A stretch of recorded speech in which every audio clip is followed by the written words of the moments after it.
Okay na kaya ate? Hindi na wala. Labas na ba? Late na ako!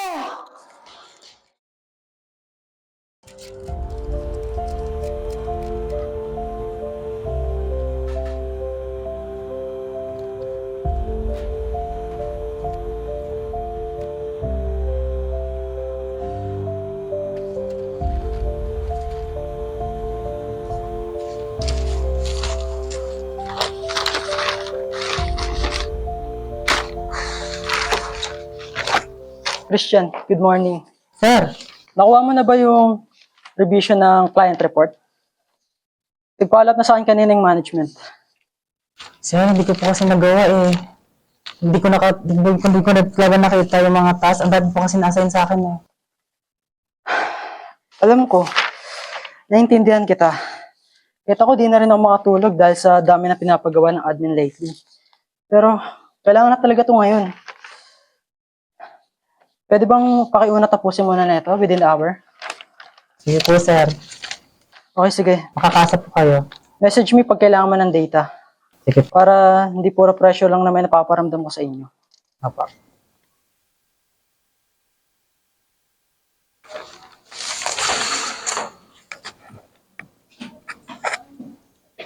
Araw-araw na lang ganito, para wala nang point. Walang praise. Walang guidance. Galit palagi.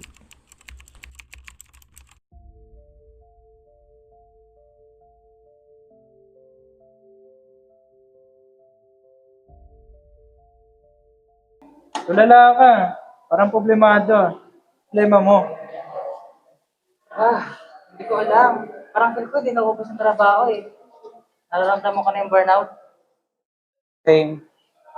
Kasi niya parang dumoble workload natin. Kahit si TL nga parang di na makahinga eh.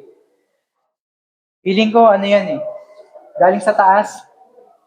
More output, less time. Kaya nagkakaroon tayo ng stress. Tapos natatambakan tayo ng trabaho. Kaya yun. Tapos ang toxic pa ng management. Yun nga eh. Pero di naman issue din si Sir. Ang ano lang naman sa akin is, puro number lang naman nakikita nila. Hindi lang nakikita sa performance ng ano nila. Ng kayado nila. Oo nga eh. Kung may motivator sana, kung may praise or training, hindi sana mas motivated tayo. Ganun sana.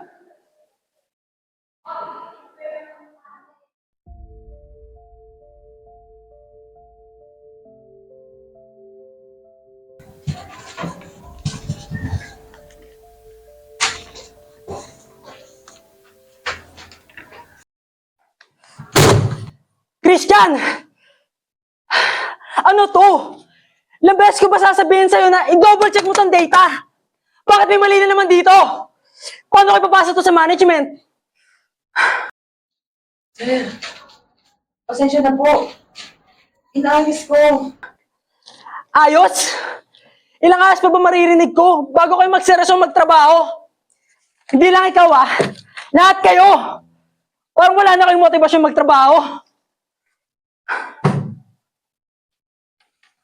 Grabe, lagi na lang galit. Ang toxic na talaga dito. Normal na ata sa kanya yan. Pero sa totoo lang, pag palagi sinisigaw, nakakawalang gana. Heiberg's two-factor theory is shown through stress and burnout caused by heavy workload and poor communication, hygiene factors, leading to dissatisfaction and low motivation, a lack of recognition and appreciation, and also removes motivators, causing employees to lose drive when the team lead later apologizes. Offers support and begins recognizing their efforts, motivation starts to return. This shows that improving hygiene factors and providing motivators together increases morale and productivity. Guys, I'm sorry. Wait, ako lang muna magsasalita, okay? Napansin ko na lately, lagi akong galit. At alam kong malaking naging epekto nito sa inyong lahat. Hindi ako galit sa'yo o sa inyong lahat. You know, I was just overwhelmed. Pero alam kong mali pa rin yung kayo pa rin na pagbuntungan ng stress ko. Naging hygiene factor na yung work environment natin, which is naging stressful, negative. Kaya bumababa yung motivation niya na magtrabaho. Sir, totoo po yun. Nahihirapan na rin po kami mag-focus eh. Kasi feeling namin, kahit anong gawin namin eh, kulang pa rin eh. That's on me. Starting today, I'll communicate the deadlines clearly and I ask what support you need. And i-recognize ko yung mga efforts nyo regularly. And ayoko naman syempre na puro pressure lang yung nararamdaman nyo.